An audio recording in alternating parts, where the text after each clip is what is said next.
Welcome to the Tech Talks Daily Podcast, where you can learn and be inspired by real-world examples of how technology is transforming businesses and reshaping industries in a language everyone can understand. Here is your host, Neil C. Hughes. Welcome back to the Tech Talks Daily Podcast, and a big thank you to Alberto for his lovely direct message that he sent me on Instagram.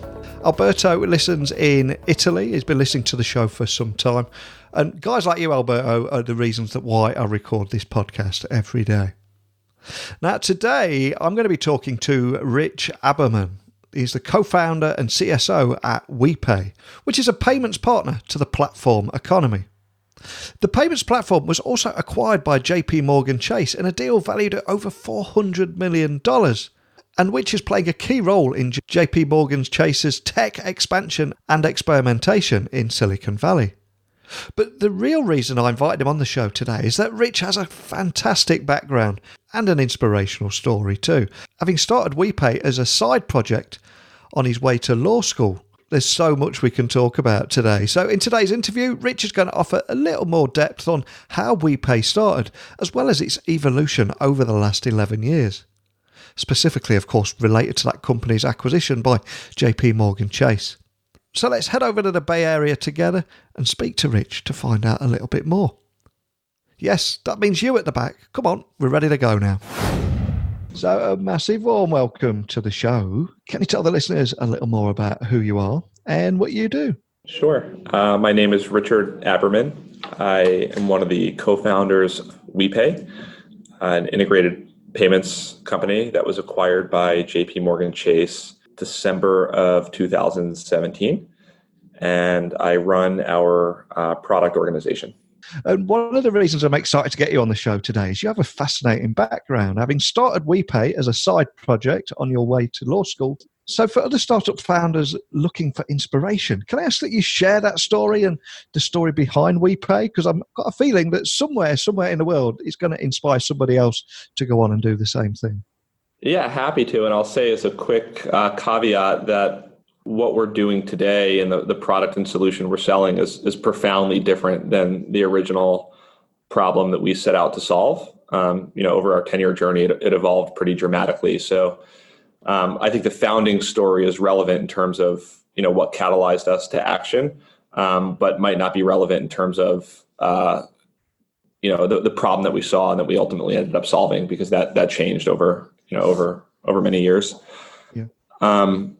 So I went to Boston College for my undergrad and had a freshman year roommate, Bill Clerico, who is now my co-founder at WePay. And so we met through, our undergraduate experience. And during undergraduate, I interned long story, but interned for a telecom company in Hong Kong, while Bill interned at Goldman Sachs in their technology group. And during that experience, for relative internships, we actually ended up starting another company in a whole different space our junior year of college. It was, I won't go into details, but it was kind of a silly idea. We were excited to buy it at the time. We raised a very little bit of money from friends and family. And then over the course of our senior year at Boston College, ended up driving that company into the ground. So that was our first foray into entrepreneurship. And I think we learned kind of two very big lessons from that. One is that we very much liked working together, that we had a complementary skill set and a lot of mutual respect. And the second was that we were never going to start another business together unless we were full-time and kind of burn the bridges, burn the ships, so to speak. Kind of hard to split between school or work and a passion project if you want that passion project eventually to become a full-time business. So kind of put that aside. From there, we both graduated. Bill went into finance as an investment banker in Boston, and I went into or kind of matriculated to law school. And I think we both kind of just were following at that point traditional career paths for lack of something that really inspired us to kind of deviate from that course. The summer before my classes started in law school, Bill and I started working on really just a side project which started from kind of a mutual pain point that we both had experienced in our younger version of ourselves, collecting money from friends for group activities and events. So, every week I feel like there's another startup that's kind of targeting that space. But at the time, there really wasn't any great peer-to-peer kind of payment network, no easy way to send and receive money socially. And so this was 2008. So the iPhone was just kind of reaching ubiquity with kind of the App Store concept. Facebook had recently opened up its developer platform to third-party developers. And so we just thought there was an opportunity to build a cool app that was a more social, mobile way for consumers to send and receive money. And so that was the original idea that we pursued and the pain point that we felt. Had no kind of early aspirations of turning that into a company, but thought we would just build kind of a cool app to do that. And, one thing led to another, and I ended up dropping out of law school. Bill ended up quitting his job, and we ended up pursuing that idea full time. Wow, it's such a great story. And I love how you just set out to create a cool app, and then it evolved over the years into so much more. But just to get everyone on the same page, can I ask that you share a little more about exactly what WePay is, the kind of problems you solve, and what makes it unique from all the other platforms out there? Yeah, so I say integrated payments provider, which probably doesn't mean much to 99% of folks out there. But essentially what it means is that we embed payment processing or payment acceptance, the ability to accept credit cards, into the software that businesses use to kind of grow and manage their operations. So a classic example to make that a little bit less academic is like the point of sale systems that restaurants use. When you sit at a restaurant and you make a reservation to get a table, and you sit there and you order your meal, and that prints out a ticket in the kitchen, and then that ticket turns into a check at the end of your meal. The kind of software system that manages that is the point of sale system for that restaurant. And the kind of journey ends when they take your card and they put it in the terminal, and they charge the card for the amount, and you add your tip. So instead of kind of selling payments kind of separate from that system, we sell payments through that system. It's kind of embedded in the software that a restaurant uses to manage the restaurant, or the invoicing platform that a freelancer might use to invoice their clients. So payments kind of integrated into the software that folks use to grow and manage their businesses. Excellent. And like you said a few moments ago, WePay was acquired by JP Morgan Chase, and a deal valued at over $400 million. So can I ask that you share how that is playing a key role now in JP Morgan Chase's tech expansion and also their experimentation in Silicon Valley? Yeah, so I think it's kind of two things. The first is, I don't think many folks kind of in the public would describe JP Morgan as a technology company first. They would describe it, as a major bank, both wholesale and resale. But the reality is that JP Morgan Chase employs 40, 50,000 technologists, developers, spends billions and billions of dollars on technology every year. And so I think the firm has always had in its DNA a commitment to technology and innovation. But I think the real question is, how does that really become the tip of the spear? This is kind of my perspective, not the broader firm's. Maybe it is, maybe it isn't. But this is a generational financial institution, East Coast based, that has spent hundreds of years building a trusted brand and a culture. But in my opinion, a fairly traditional kind of banking sense. And for me, it's like, how do they transform into a technology first company, where we kind of recognize that the traditional ways that financial services are sold and consumed is changing. And I think, WePay as kind of a beachhead, so to speak, in Silicon Valley, already with a technology in our DNA as the kind of forefront of our culture, can kind of lead that charge. And so I don't think JP Morgan's West Coast presence will be WePay as the end all be all. But I think what we can do is we can provide a conduit through which the firm can really start investing in the Bay Area, starting with a big Silicon Valley campus that we're actually building from the ground up right now in Palo Alto. Obviously, just from a kind of a branding and footprint perspective, the Chase Center. So I think there's a real commitment to like building out a West Coast presence and transforming the firm into a technology first organization so that it can survive and thrive in the next 200 years like it has in the previous. And we do tend to hear more and more recently that financial services is ripe for disruption. So how do you see this landscape changing? And are there any particular trends or predictions that you can share with us today? Yeah, I kind of started at a high level, and I mentioned before it's kind of a two-pronged approach in terms of the acquisition of WePay. The first was just the general investment in the Bay Area and in technology. I think the second is kind of related to that specific question. Let's just start with merchant services or credit card acceptance as one of the many kind of financial products that Chase and other retail banks sell. Historically, that product is sold through a brick and mortar branch network. So if you're a small business 20 years ago and you wanted to accept credit card payments, you would walk into a bank branch, you would fill out a merchant account application, and you would get a merchant account. And then you would, maybe one of the old knuckle buster terminals or something. Like once you had that merchant account, there's a variety of different ways that you could actually accept cards. But that's the way that kind of payment services were sold, is this like analog, in-person, physical application process. The kind of first major step function in that was when PayPal just simply brought that online, right? Made an application that was online, anyone could fill it out, and you got approved instantly.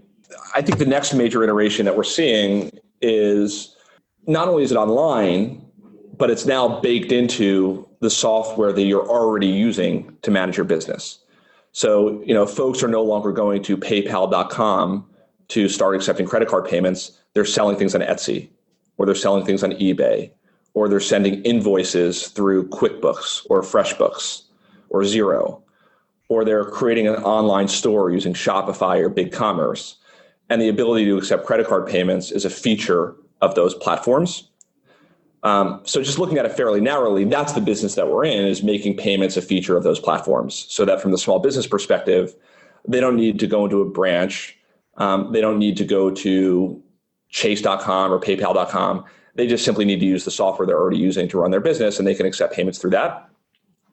And so if you take kind of a step back and you look at that more broadly, what's essentially happened is that a traditional financial product that used to be sold by a traditional financial institution through a brick and mortar branch has now been integrated into the software that businesses use to run their businesses. That trend is not limited to payments. That's going to be true for a whole spectrum of traditional retail financial products, whether it's how you bank, your checking account, the credit card that you use, how you manage your accounting, how you get a loan. Increasingly, that doesn't live only in a bank branch that you would walk into. It lives online, and not just online, but embedded into the software that you use to run your life or to run your business. And so I think that's kind of WePay's DNA. And to kind of dramatically simplify, it's an API first approach, where we're not building products starting with payments in a vacuum that's accessed directly by the end customer. It's building that in a way that could be integrated by the whole ecosystem of third-party applications and platforms. And we do hear a lot about the future of FinTech and where we're heading. But I'm curious, as someone that's right in the heart of this space, where do you think we are at the moment with FinTech? What's the current state right now? Where do you think we're at?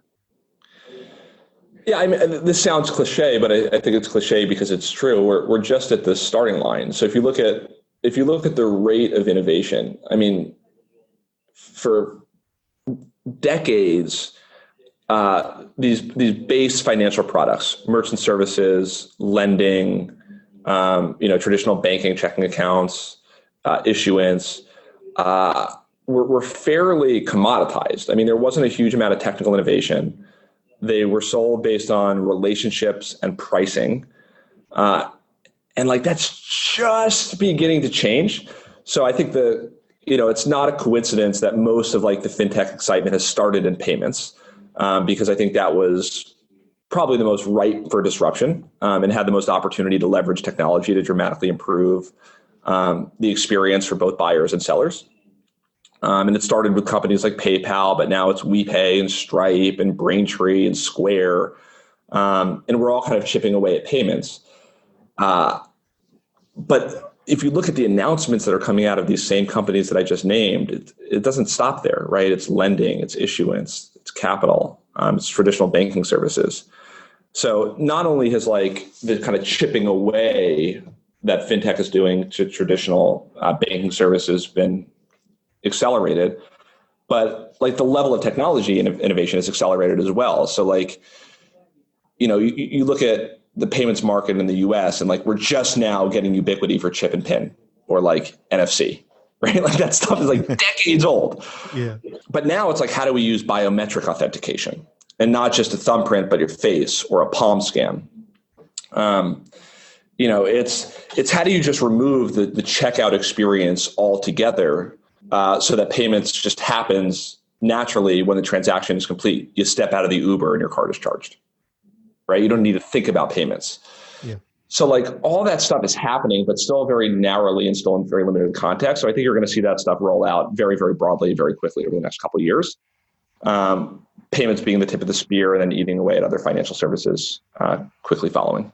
Now, I also read how you believe that while many think that business people need only a business background to succeed, you've got a slightly different belief here because you believe in the power of humanities and the liberal arts background. So can you share more about that school of thought? Because I think it's incredibly refreshing the way you're approaching this. Yeah, that's fair. It's worth noting that my co-founder, Bill, our CEO, has a computer science background, which I think was invaluable in the early days. Yeah. And I guess he's going to be the one who gets all the credit, deservedly so. He also had a finance background because he worked in banking. And so I don't think I can overstate the value of humanities as a foundational way of thinking about the world and approaching business. And happy to go into more detail there. But I also don't want to understate the need to kind of balance that with the real technical competencies in business and technology. I don't think you can have one without the other. I think what humanities gave us was a holistic approach to thinking about the world and our business and a willingness to evolve that over a long period of time to address, new learnings and new opportunities. What I described in our business from where we started to what we're doing now could not be more different, right? The only similarity is the term payments, but who our customers are, the problem that we're solving, the opportunity that we see in the market is very different today than what it was when we first started. And I think that ability to kind of change and adapt and kind of connect the dots is largely informed by, I think, a background in the humanities where you become a natural generalist and you become very good at ideating. That said, I don't think we would have survived the first year unless we had the skill set that Bill brought to the table and just a general knowledge of how businesses operated and made money and how technology was built.